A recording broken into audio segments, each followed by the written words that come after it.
Hi hello నోటికి రుచిగాను పొట్టకి హాయిగాను healthy breakfast or dinner recipe అండి కొర్రల పొంగలి.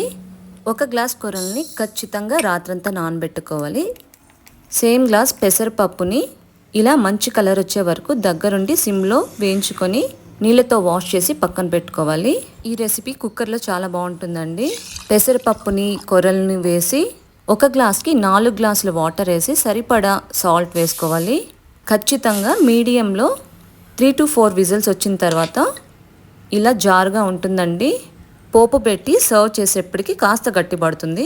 ప్యాన్ పెట్టుకొని ఈక్వల్ రేషియోలో నెయ్యి నూనె వేసుకోవాలి. జీడిపప్పులు కాస్త దోరగా వేగాక 1 స్పూన్ మిరియాలు, 1 స్పూన్ జీలకర్ర, సన్నగా తరిగిన అల్లం, పచ్చిమిర్చి, కరివేపాకు వేసి అందులోనే ఇంగువ వేయాలండి. ఇలా వేసిన దాన్ని మనము పొంగల్లో మిక్స్ చేసుకుని సర్వ్ చేసుకుంటే టేస్టీ అండ్ హెల్దీ కొర్రల పొంగల్ అయితే రెడీ అయిపోతుంది. ఖచ్చితంగా ట్రై